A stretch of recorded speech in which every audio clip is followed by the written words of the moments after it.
Hey Ashley, welcome to When Spirit Talks. Hi, Stephanie. Thank you so much for having me. I'm excited to be here. I am so excited. I've always loved, I was born in October, always loved Halloween, hauntings, spooky stuff. So I'm really excited to dive in and hear all about you and your journey. So if you don't mind sharing how you got started in becoming a paranormal and historical researcher. Sure. So I was really into history from a very young age. My family, when we would travel, I'm an only child, so when we would travel, we'd always go on ghost tours, historical tours, which turned into going on historical ghost tours at night as I got older. So anywhere we visited, we really would go on those to get a grip of the area and the history of the area. And it was actually on one of those tours that I had my first experience in 2005. I was about 16 or 17. And I live in Orlando currently. And it was actually when we were touring downtown Orlando when I was up visiting to go to college. My dad and I went on a ghost tour one night, and they let you inside of the old historic county courthouse, which is now a museum. But back then you could go inside, and we did an investigation inside with the guide, and he took us into one of the back rooms in that courthouse, the old Orlando courthouse. And he didn't tell us the history or the story of this one particular room, and he brought everyone in there, and he just kind of said, stand, see what you can feel, see what you can pick up on, and nothing is too strange, just tell me what comes to mind. And I'm a very skeptical person. Even then, I was just kind of like, oh, okay, what's this? This is fun, but this isn't, anything really. But I remember kind of making myself relax and taking a deep breath and saying, okay, let's just like see what happens. And I kind of cleared my mind. And immediately, kind of in my mind's eye, the letter E popped into my field of vision, like a big capital E in a circle, like a New York subway sign almost. And so I told our guide, I was like, is something to do with the letter E? And he said, it's the spirit that's allegedly said to haunt this room is a little girl named Emily. And from there, I thought it was so strange and bizarre because I wasn't really a believer back then, um, that it kind of got me hooked into what is all this really about then? It's so funny because I feel like I hear that all the time. The people who are the most skeptical or more skeptical tend to experience this phenomena. Do you find that? I think it takes a certain level of openness. I don't think you can be completely shut down in your skepticism. I think you have to be really willing and open to be like, yeah, this is what I think, but I'm open to experiencing something else if it should exist. So I think in that way, yes, definitely. That's really cool. I like how you started so young and it just continued. Like you're still doing it. So it was like Mhm. kind of like a little calling. That's so amazing. I just Yeah. literally yesterday found photos my mom sent me of when I was 1 year old in San Francisco visiting Alcatraz prison. And I just got photos of me walking around in the cells and everything. And I was like, oh, well, that's obviously where it must have started then. Yeah, that's fantastic. Actually saw those pictures and I was like, oh my goodness, this is Yeah. so, so amazing. That is so cool. Now, do you have something to share? Like, what is the most important thing about the paranormal? What should we know about it? I think the most important thing to really know about the paranormal is that it's so prevalent across time and cultures. Um, it's been recorded so much throughout history and geography, and the testimony from people, even ancient peoples, is overwhelming. You really can't deny it. Paranormal is like the most normal thing that binds us as humans, as a species. Um, Antiquity shows us that we're kind of more alike than different. I think that's why I'm so into the historical aspect of all of this as well, like an anthropological viewpoint. Um, People are just the same as ever.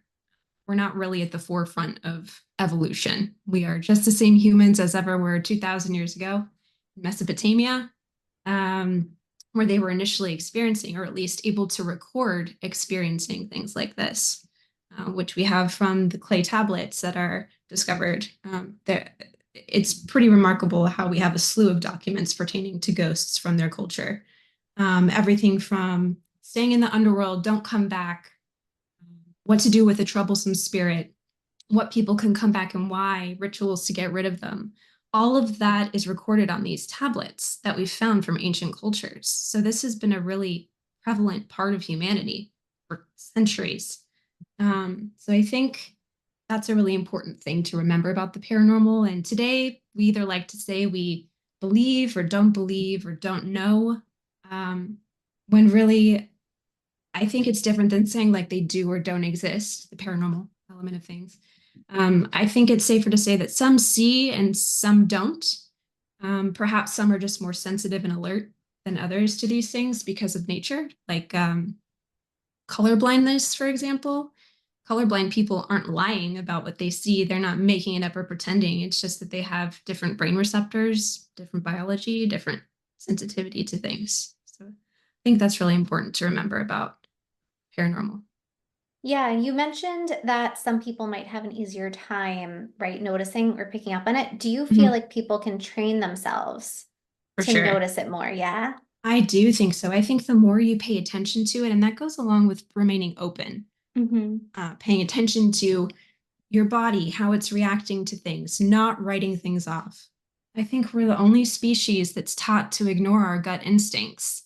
When all other animals are like, okay, fight or flight. If I need to run, it's because it's there for a reason and I need to run to save myself. When we're taught to ignore that a lot, especially in today's society.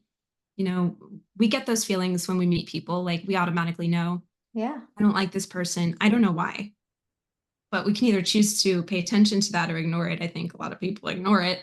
They're like, oh, that's nothing, but that is something.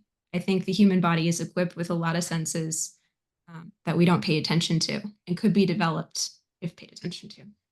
Yeah, it's just like that intuition. Like when Mhm. I'm working with clients and they start to work on really tapping into their intuition and really like noticing the signs and paying attention to them and then really sitting with them and Mhm. giving it the meaning that it has, I feel like that's when things start to grow. So it seems very similar to what you're Mhm. speaking about.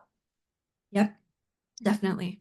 Now, in regards to the stories of hauntings, why is it so important to get the story straight and to give a voice to those stories of the people who've been lost over time? I think this is really important, especially today with media and the internet. I forget where I hear this saying, but I love it. It's we don't investigate hauntings, we investigate stories of hauntings. And contrary to popular belief, all those TV shows that love to show the history of a location on screen, there's no implied agreement that exists, to suggest that the history is actually correct. You know, TV producers, writers, they make these shows to entertain and they're quite scripted. They can actually fabricate the history of many locations just to tell a better story. No Wow. one's checking.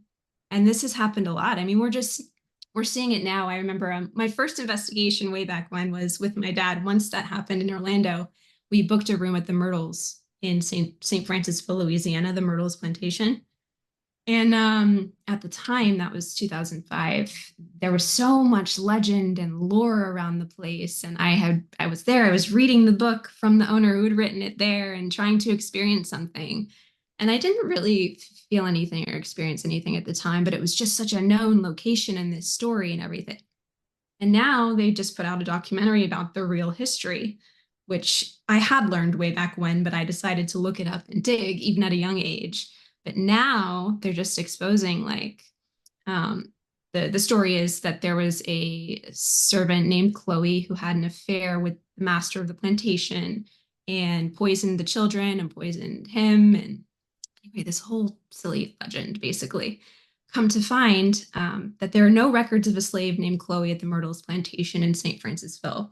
The US federal census does confirm that the family owned 5 enslaved people in 1820 and 32 in 1830, but there were no records of a Chloe of any kind of spelling on those records.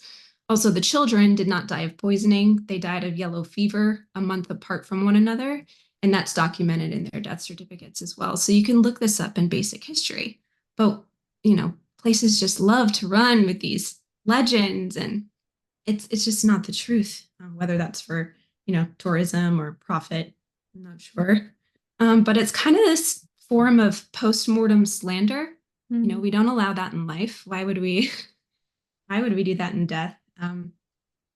I think many put ambition ahead of accuracy, and many want to have conversations about all this stuff with the goal to win, like instead of really listening and getting into why you think that way and why I think this way and coming to kind of a reasonable conclusion. So many people just talk about the paranormal from this perspective, like, no, I got it right. This is it. You know, I'm going to win this conversation. I mean, that's really not what it's all about because no one knows. We don't know. But what we do know, we should get that out there correctly. So that's why it's so important to get their stories correct. We talk about respecting the dead. The main way we can do that is to get their story straight, for sure. Yeah. I love how you worded that. And it brings me back to, I remember on your Instagram page, you have that reel about Ballygally Castle. Mm-hmm. And so, for anyone who hasn't seen it yet, do you want to talk a little bit about that and what you found and what the original story said versus what you ended up finding out? Okay, so yeah, I went to Northern Ireland this past July, and we were able to stay in Ballygally Castle, which is on the Antrim coast in Northern Ireland. It is a 1700s castle that was built by James Shaw and his wife Isabella Shaw. They were originally Scottish. They came over to the area to settle the, the land for King James of England. And they both built this castle together. It was very much an endeavor from both of them. She came from a very ancient, noble line of Scots people, and he was a wealthy landowner. So they came over, they built this castle, and the story goes that James needed a male heir um, to basically keep his line going. And Isabella gave birth to a baby girl. And so enraged that she had a girl, he locked her in the tower room in the turret of the castle and basically tortured her, starved her. And whether she was pushed out the window or jumped or fell trying to escape, she fell to her death from this incident. And then he went on to marry her sister, Elizabeth. Um, and when I stayed there, I tried to talk to some people from the hotel to see, like, oh, is there any book or anything on the history that I could learn this besides whatever they had printed on the walls from the story, which come to find was a story basically from a medium that had gone to visit there. That's where they got that entire story from. Oh, wow. I know it was So when you go to these hauntings, do you always look at the historical books and information that's out there? not first. Okay. No. So I go pretty much on the story. It depends on where I'm going. Sometimes it changes. One time I went absolutely doing no research. Anyway, it just depends. Got it. Usually I don't. Usually I go running off of the story that I'm presented. Then I do an investigation to see what evidence I get. And then based on that, I say, oh, this isn't adding up, or maybe this is a little off. And then I dig and then I find the actual Mm. history. And that was the case with Ballygally Castle. So when after I got back to the States, I started doing some research and I did a basic search for the Brisbane line. Her name was Brisbane before Shaw. So I'm like, okay, so she should have a sister named Elizabeth. There should be Isabella and Elizabeth. And I saw that there was no sister named Elizabeth. And I was like, this is weird. This is definitely her line. She comes from a very prominent family. Can't be her. And so then I contacted a genealogist in Northern Ireland who was very helpful. He had been tracking down this lineage for quite a while. He had helped the BBC on an episode on this location as well, which I did not know. Wow. And I basically contacted him, showing him the articles with the story, which he had no idea of. He's like, I didn't know they were running with that story now. If you look at newspapers, it used to be a different lady named Miss Nixon, who you could Mm. hear the ruffling of her dress. And now it's this whole lady jumping out the window and she died. And he's like, no, Isabella went on to have three sons and one daughter, and she died in her 50s at Ballygally, but not of any kind of foul play. So it's pretty Wow. remarkable. And the reason why, I'm not sure how it got this way, but she didn't have a sister. The name Isabel was Scots and Elizabeth is English. It's the same name. Even if you move the letters around slightly, it spells the same name. Wow. But there are websites saying, oh, and then married her sister Elizabeth, which is just completely untrue. But they had a medium go in there, and the medium said that she saw a woman frantic running around the room looking out the window. Um, some think maybe it was for a lover that she was having an affair with, even. But this is all just trumped up stories from Wow. people saying things and passing things on. Also, it's a really common trope in Scottish folklore, the whole story of like the helpless female being locked in a castle and mistreated at the hands of a prominent man, that whole storyline. It's Mm. very woven into Scottish mythology. So did you notice anything paranormal when you stayed? So I didn't realize you could have pretty much free range access to the room the whole night. I thought they probably close it. We were staying directly below it. So literally you open our room door and there are the spiral stone staircases. You can just go right up and the ghost room is right there. Um, so I always go in skeptic. Even I've had so many experiences, but I just still try. It's amazing. I still try to talk myself out of them, even like, oh yeah, it could be this, this, and this. There are still some I cannot explain, but as time goes on, I'm like, yeah, right, okay. Like, let's see. Nothing's gonna happen this time. It can't happen every time, right? Um, so we did an initial walkthrough when we got there during the day just to see what we felt. Didn't feel anything really weird. We read the story on the walls, kind of got an idea of what was going on. And then later that night, around 11 p.m., we went back up for an investigation. I go alone first. My wife stays behind in the room. I bring a couple things, set them out. I think I brought the Mel meter, which can turn into a REM pod, which basically emits its own electromagnetic field. And if you get close to it, the sensor will go off and it will beep. So I bring the laser grid to, it projects kind of a grid on the wall so you can see if there's any shadow movement out of the corner of your eye, things like that. For 10 minutes, I was questioning, is anyone here with us? Is Lady Isabella here? I didn't feel anything weird. Nothing was happening. No equipment was going off. It was dead silent, sitting in the dark, nothing going on. Then out of nowhere, my Mel meter is triggered and it starts just beeping consistently, like a very long beep, not shutting off. And I go and pick it up and it's dying. The battery's dying. And it was a brand new battery. I mean, I had just turned it on. It was kind of strange. So I turned it off and tried to turn it on again, and it was completely dead. So I went back down. I told my wife what happened, and then she came back up with me. And when she came back up with me and she started questioning, as I'm putting things out, we're immediately getting kind of interaction with the equipment. A cat ball that was sitting on a stationary chair. Cat balls are literally what they sound like, cat toys that light up with movement. It was sitting on a chair in the corner, and she's asking questions for about 5 minutes as I'm setting up, and the cat ball starts to go off. One of the questions. And she's like, oh, turn around, babe. So I I turn saw around. when I watched Yeah. it and I saw all these lights going on and the flashlights going on. I was like, Yeah. this is so cool. And my daughter's like, what are you watching? I'm like, We were surprised. that's awesome. The cat balls, you have to get very close to them for them to do anything like that. So Hmm. that one catches my eye. The flashlight experiment is something that has been pretty much disproven because it Mm. has to do with the expanding and contracting, the heat of the flashlight. So people, paranormal investigators, swear by using the mag lights, which are a specific type of flashlight. You twist the head a little bit and it goes on or off, and investigators will leave them in a slightly disconnected but connected state, Hmm. allowing for spirit interaction. So it's a little easier. Um, but when you do that, you could set one of those flashlights anywhere and it will go on and off anywhere you put the flashlight. Interesting. Start asking questions, then it's totally biased and it's just the information is not reliable. So Mm. I'm not a big flashlight person. I did put it out anyway. I but I also had other equipment that's going to let me know if that flashlight's kind of going off with other equipment that would catch my attention. And that's exactly what happened.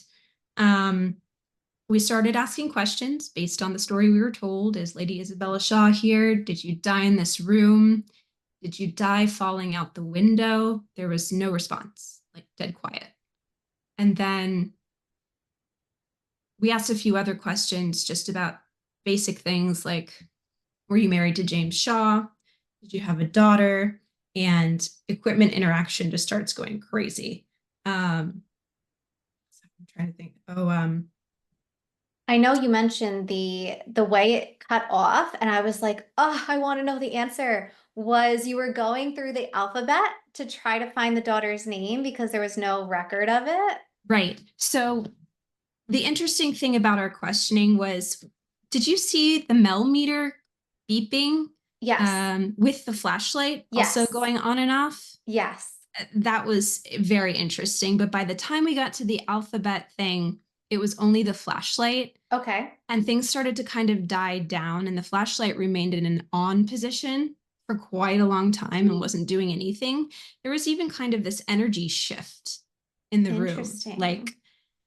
you could feel this, like this heavy kind of sadness, or almost I felt like this kind of giving up, like, oh, like I'm here, but yeah, I'm here. And I almost wondered, we said, is this Lady Isabella Shaw? And we did get a positive confirmation if you want to go by how we were doing the experiment and investigation. But I almost wondered at one point if the story was completely wrong and there was some other woman or girl locked up in there, that Hmm. something had happened to, maybe not Lady Isabella, but they were Protestants back then. So the man was the head of the household. So it wouldn't have taken much to lock a woman up there of any, even of Lady Isabella's stature, even though she Hmm. was a lady. Um, so I wonder if it was maybe be some servant girl or someone he had an affair with, or I don't know. It could be something like that we just don't know. Everything in our investigation was indicating, though, that it was Lady Isabella, but her story wasn't right. Hmm. Something was wrong with So you the got to go story. back.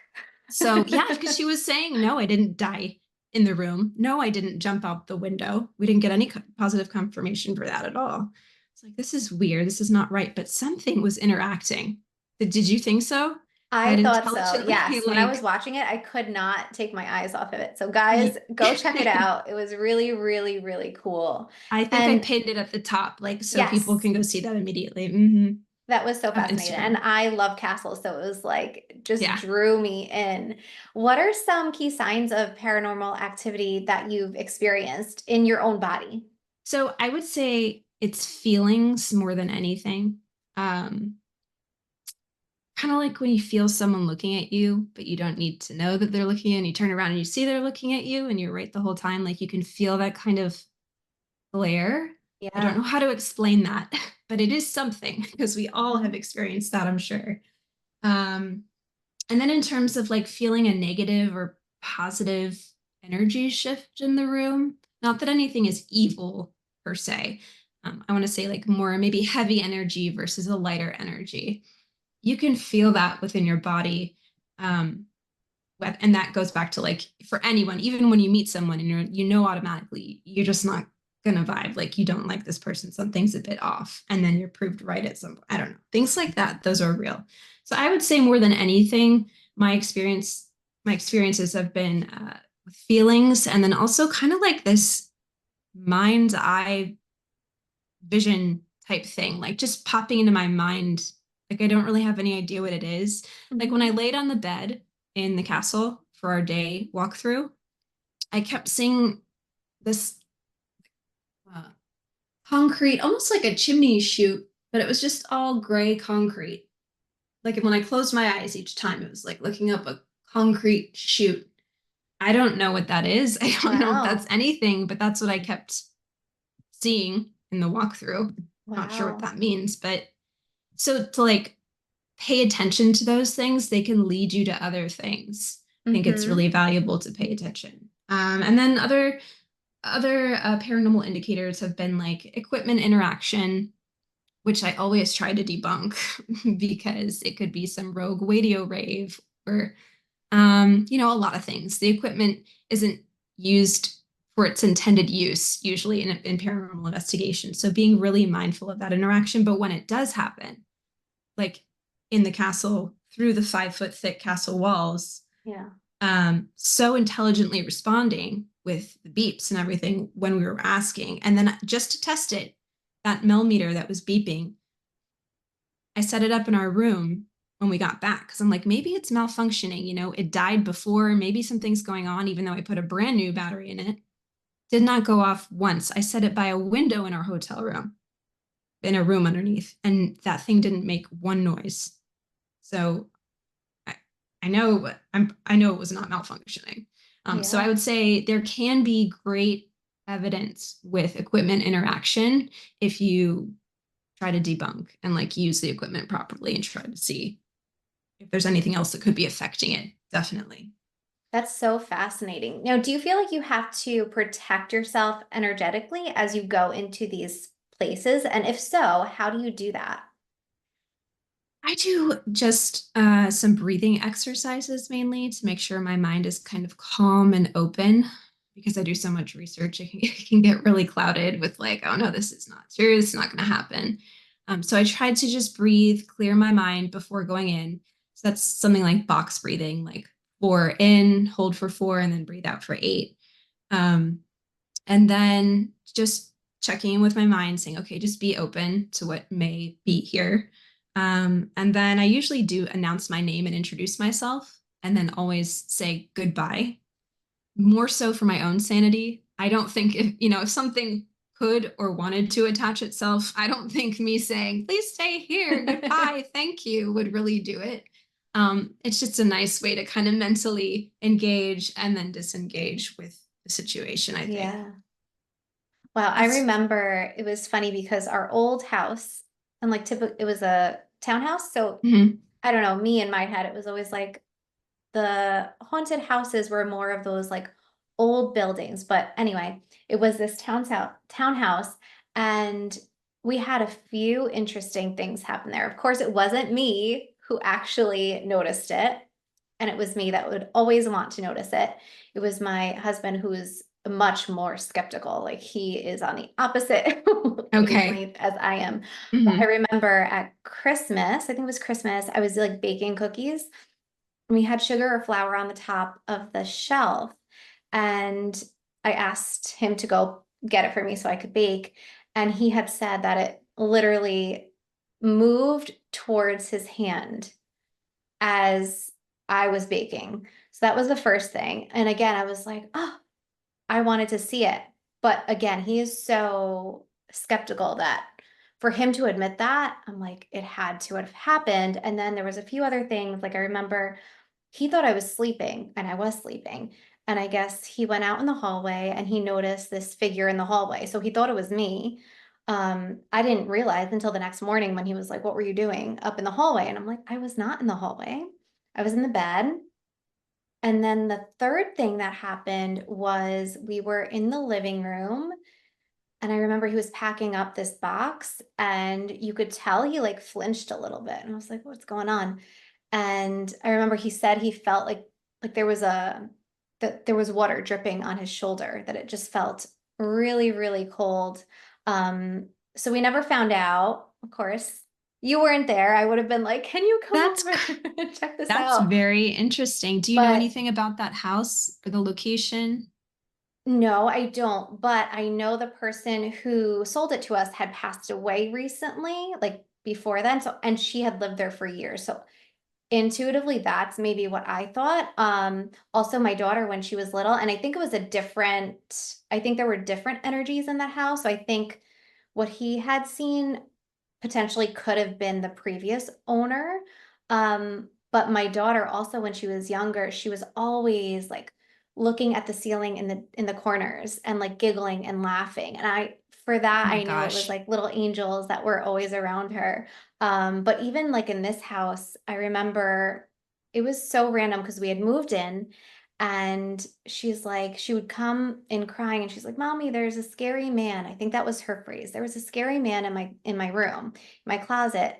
So I kind of brushed it off, Hmm. knew she was so young at the time. Don't worry about it, it's fine.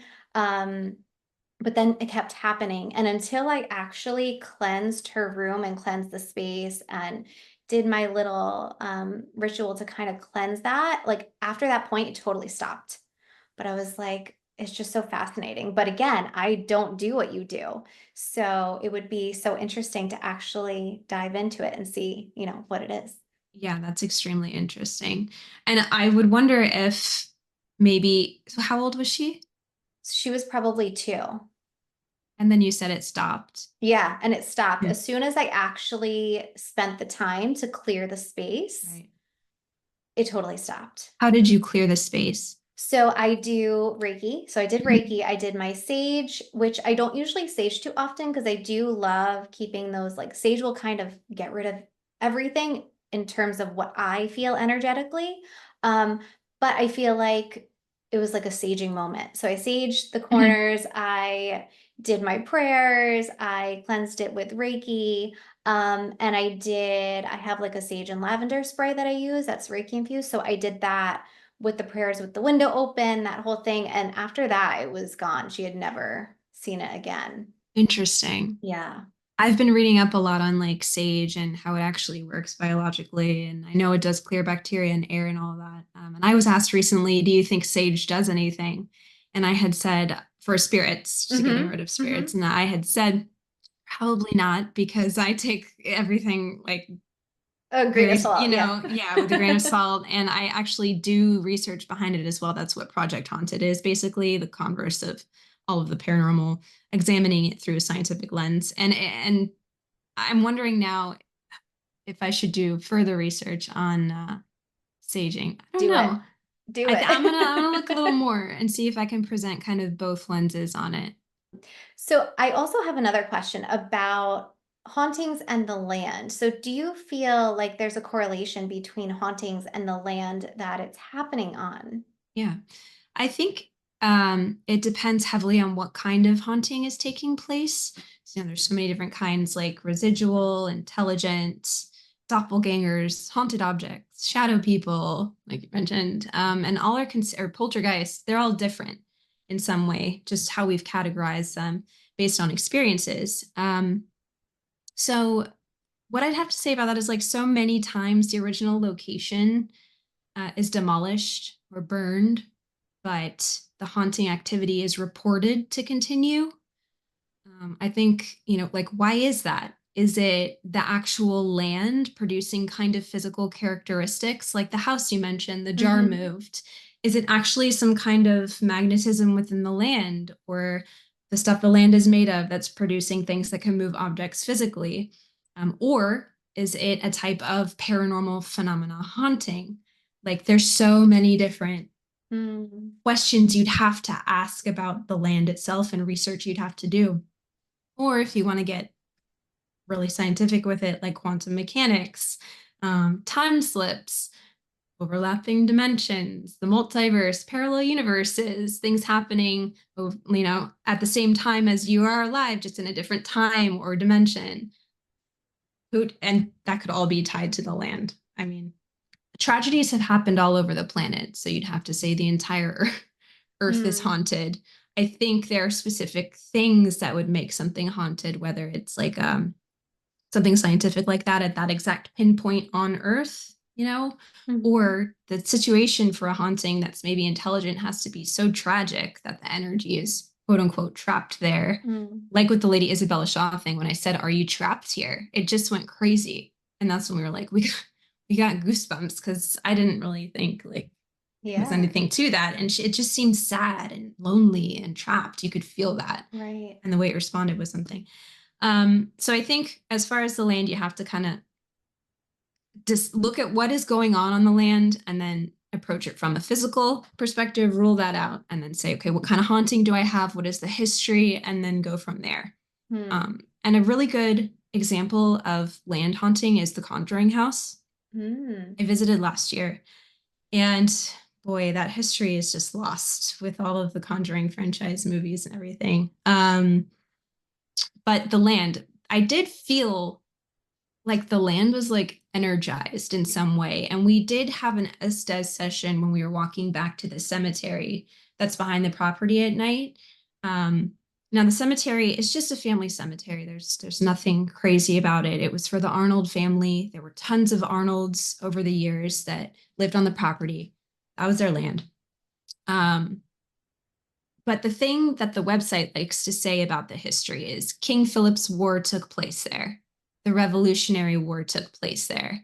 So you've got these battles that have taken place on the land. It must be bloody, there must be deaths, and that's where the spirits are coming from.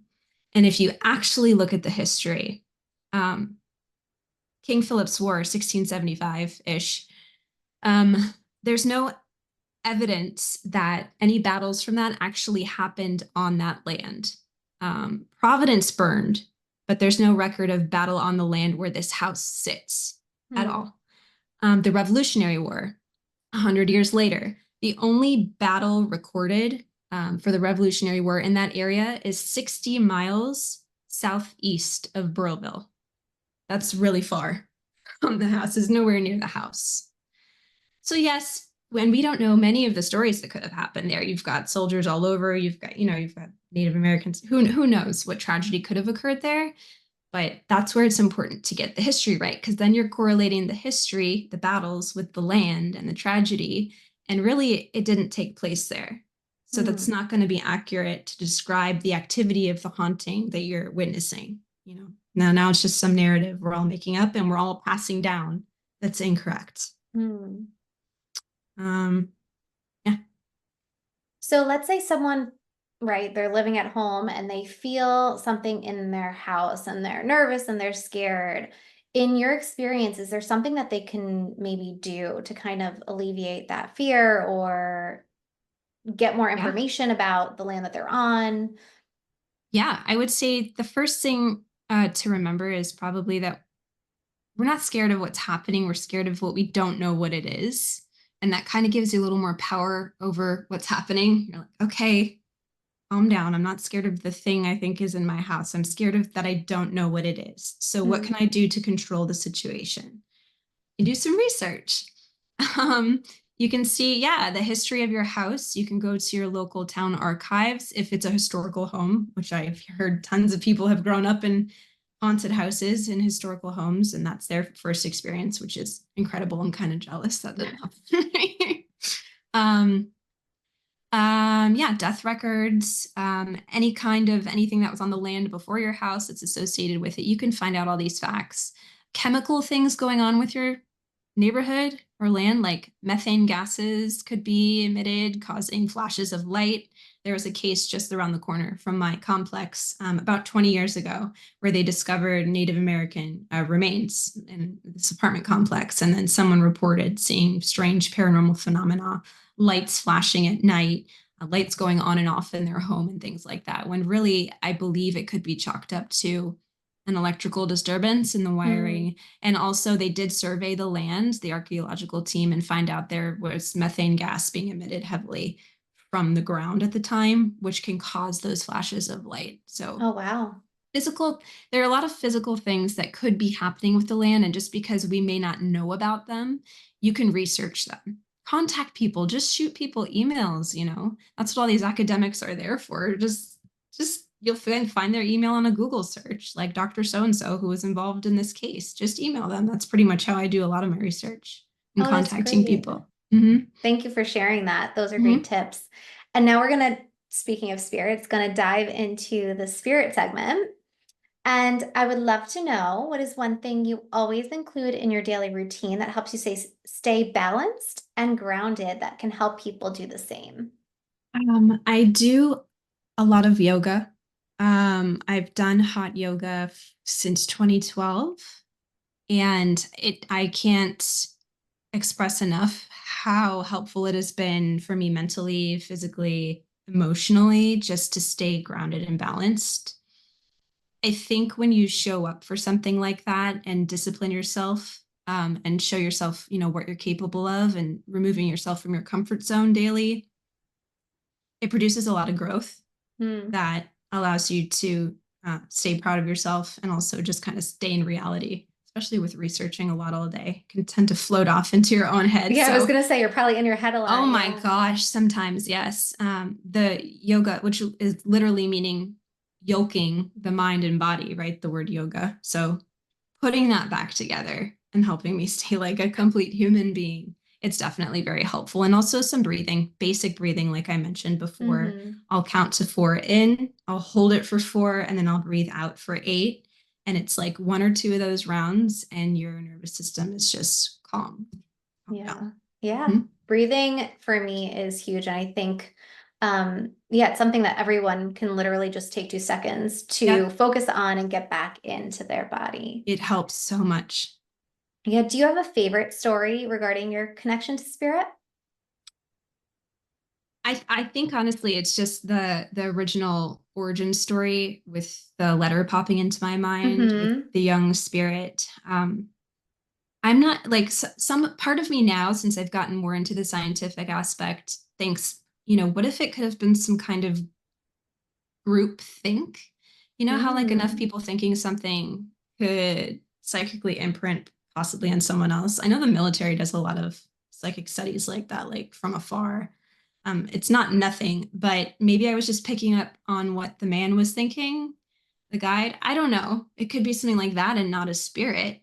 But if I had to pick, I would like to believe it was Emily, a little girl Yeah. spirit that's fun and frisky and trying to tell me her name.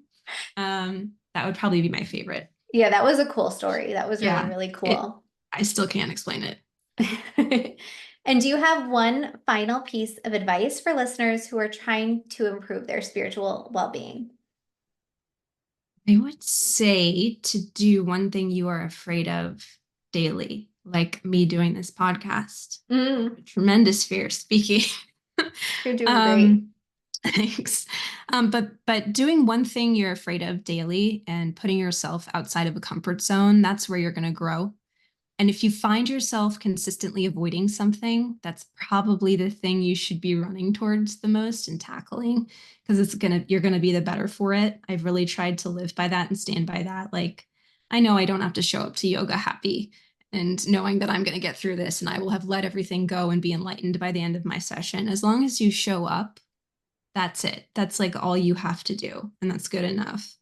Um, and doing hard things actually translates to a longer life biologically. Neuroscientists in the past couple of years have discovered an area in the brain called the anterior mid-cingulate cortex. And basically, this area will grow when you choose to engage in things that you really don't want to do, but you do them anyway. So, like really successful people who diet, or if you're doing an exercise that you really don't want to do, but you do it anyway, that's when it grows. But it won't grow, it'll stay the same. If, like, you really love biking a mile after work and you love it and it doesn't bother you, it won't grow. But if you do it and you really hate it, it's something you don't want to do, but you do it, that's when it grows. And the study shows that these people that they've termed super agers, which is a misnomer because they're not aging quickly, they're actually aging wonderfully. That's why they're super agers. They're slower in cognitive decline because they have done this with themselves daily, doing something they don't want to do and pushing themselves to grow like that. So I would say do something you're afraid of every day. It has, spiritual benefits and scientific benefits. Wow, I never knew that. And that is really a motivating thing to do because even myself, I like staying in my comfort zone. I like doing things that I love and I feel comfortable with Uh-huh. and things that are scary. It takes me a while to get there to do them, but Mm-hmm. that is so cool. And I think I'm going to keep that in the back of my mind Yeah. moving forward. Yeah. You'll never regret it. It's just showing up. It's just like doing it, do it, get there and do it. Yeah, don't, once you don't think about start, it. Yeah. yeah, once you start, often it's not as Yeah. scary, but And it's you'll all never that. regret it. Mhm. Yeah, yeah, awesome. Now, where can our listeners go to learn more about you? I am on Instagram, Threads, YouTube, and TikTok. It's Ghost Awesome. Story Girl. Yep. And on TikTok, it's Ghost Story Girl FL for Florida. That's where I'm from. So cool. Now, before we go, I picked a card to represent you and your journey and then Oh, a cool. message for everyone else. So are you ready? Mhm. Okay. So you got the 6 of Wands, and what came to me was how you walk through the darkness to uncover the truth behind all of these hauntings and these stories, and how you bring it to the light in such a beautiful and honest and successful way. Awesome. I love that. Thank you. You're welcome. Yeah, it was really pretty. And the message for everyone else is to notice your success, be proud of who you are, and remember to celebrate your achievements.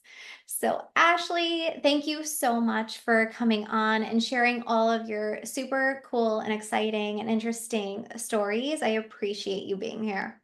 Thank you for having me. It was really fun.